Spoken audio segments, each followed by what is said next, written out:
The Steelers trailing by 1. The snap is down. The kick is on its way. Long enough, high enough. That kick is good. Boswell, an incredible night at Heinz Field, has put the Steelers on top with 26 seconds to go. If you've done this long enough, you know that very few leads are safe. You know, games are never over, no matter how well you're playing or how bad you're playing. And so I think tonight was one of those nights that hopefully we all can appreciate, to know that you've got to play 60 minutes and sometimes more, and you can't let up.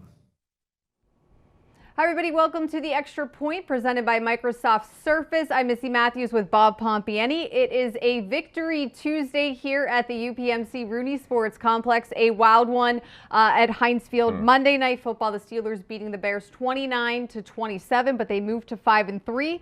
A good place to be right now, especially after that 3-game losing streak, and it just seems like that was life years ago. And if you were 1-3 and thinking, hey, just get back to where you'd be competitive, you would have taken all these wins no matter how they came about, Missi, and that's the bottom line in what has turned out to be a very wild and highly unpredictable NFL this season. So 4 wins in a row, and now looking for a possibility of 5 next week. All right, we heard there from Ben Roethlisberger talking about no lead is safe, but the Steelers really did get out to a nice start, 14-0 at one point in the first half, thanks to a Najee Harris touchdown, a Cam Hayward interception. They were able to put 7 points on the board after that, but then things started to get a little hazy, and the lead and the feeling at Heinz Field wasn't as comfortable.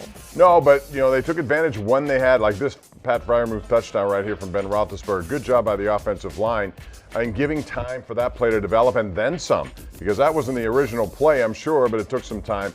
You know, the thing is, if you take advantage of your opportunities, which they did in the first half, not so much in the second half, you build a lead and then you try to protect it, which they did. This catch here, to me, is just amazing. When you see that guy go up and win these kind of battles, he did it in Cleveland, which I thought was even more impressive because it was 4th down. He had to battle through all that hand fighting right there, go up and take it away from a defender. That's an impressive for anybody, let alone a rookie. Coach Tomlin said today during his press conference, you know, Freiermuth is known for his combat catches, the hand-eye coordination, and I think it's great that we are continually seeing, him and Najee Harris progress throughout the season and play a major role in the Steelers offense. And the Steelers lead the league in this category. Most starts by rookies. They got 4 on offense. These guys are, you know, all of a sudden not just contributing, they're starting and they're playing big roles. You don't see that too often in NFL teams. And a guy like Najee Harris has welcomed the workload. This is 4 straight games, Missi, with 20-plus carries. And over the years, we haven't seen too many instances of this. Yeah, and points are points, but, you know, Chris Boswell had to make field goals of 54, 52, and then the 40-yarder that we saw at the top of the show.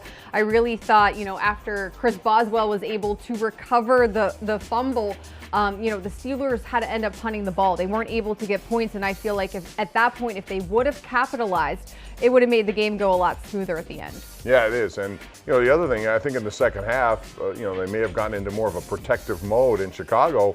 You know, they know what they're dealing with. Their coach is under fire a little bit, and they were trying to get some things done. They used a wildcat, and it looked like the Steelers were not necessarily prepared for that, even though they'd done it before this season. And that seemed to give them some confidence. And, boy, Justin Fields, you can see why teams liked him coming out of Ohio State. It's been kind of a rough patch for him. But that throw there to Cole Kmet and others that the touchdown pass, for example, all really good quality throws. Yeah, and I think everybody knew going in that he is a mobile quarterback. He's able to scramble, get out of the pocket. The designed quarterback runs, we heard TJ Watt say after the game, not as many as they had anticipated, but they still knew that that was a possibility. And I just thought the chunk plays that the Steelers defense was giving up at the end of the first half, it was something Coach Tomlin mentioned is something that needed to change in the second half, and it really didn't go away. Not at all. And this play here was another example. I thought it was an interesting call because I thought it was an incomplete. Like 3 years ago, that catch you saw along the sidelines there would have been called incomplete because he did not go through all the way through the play, and the ball came out at the end. But the rules have obviously changed. But the bottom line is the Steelers had too many breakdowns in the passing game, and they have to make sure as this season wears on, especially in the second half of games where they have the lead, they can't allow that to happen because you know what can happen at the end of the games. You can trail, all of a sudden you need a comeback from your offense, which happened last night. And just think if the Bears were able to get a little bit closer and maybe a more safe field goal territory, this game could have ended completely different. Luckily, they had to try to kick a 65-yarder, which did not go well for them. But, you know, things can happen in any game, as we've learned, especially this weekend throughout the AFC. But, you know, sticking with the defense, Bob, I just think, you know, TJ Watt continues to prove why the Steelers gave him a major contract prior to the start of the season. 3 sacks, and just what he means, and able to just wreck games. We're just consistently seeing it, which is a good thing. I think it's hard to keep track. He has like 11.5 sacks this year. Is that right? 11.5 in less than 7 games. I mean, he's putting up amazing numbers, 60 already to his career. That puts him in the Reggie White, his brother, JJ category. Those are Hall of Fame potential guys. And look at that play right there. I mean, and again, considering we're talking about a mobile quarterback in Justin Fields, he covers the ground. He hits you behind the line for tackles for losses.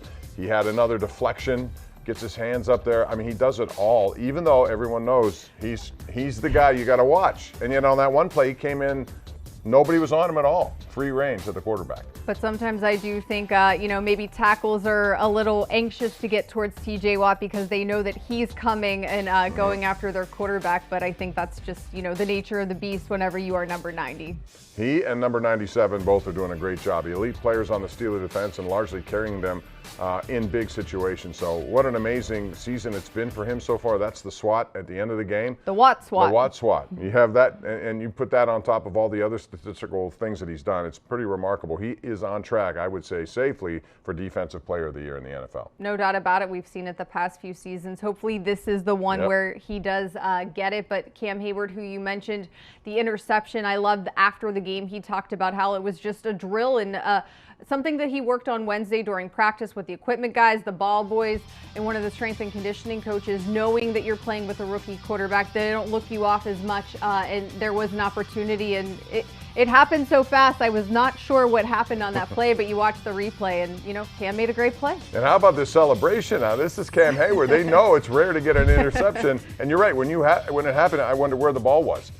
Never did I think it was in his hands, but it was that quick. And boy, it's hard to believe that at his age he's still this dynamic. And I really believe, Missi, that he's on course to, and he has to have this season go the way it is, and then next season, if he does that, I think he's a Hall of Fame player, because it's difficult to get in the Pro Football Hall of Fame. But putting up some of these numbers, especially at the end of his career, it's hard to watch that and think that it isn't a Hall of Fame career, because I think it's trending in that direction. Yeah, that was his second career interception. He did it last season, week 1 against the Giants. So I guess we're just going to expect it now every season.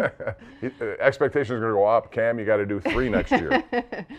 Now, in terms of the looking forward to the Lions, it is a short week. They are coming off of a bye. The 2 things I thought Coach touched on in his press conference, controlling the line of scrimmage, and then for the defense, you know, being able to adjust a little bit more. Those are things that are fixable, but do you worry at all about this team knowing that it's 0-8?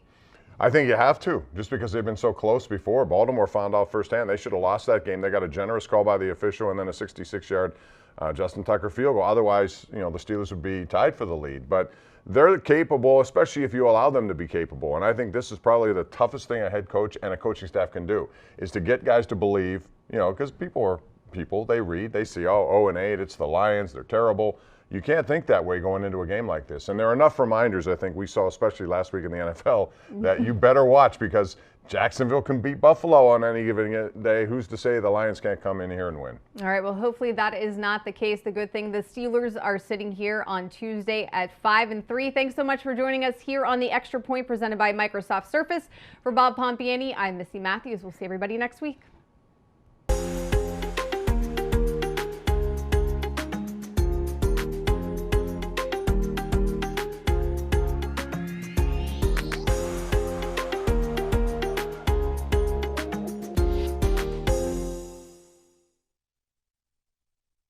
What's up, Steelers Nation? It's TJ Watt. Welcome to the Pittsburgh Steelers official YouTube channel. Make sure you subscribe to our channel to stay up to date on everything going on in the Steel City. Thank you for being the best fans in football. Here we go.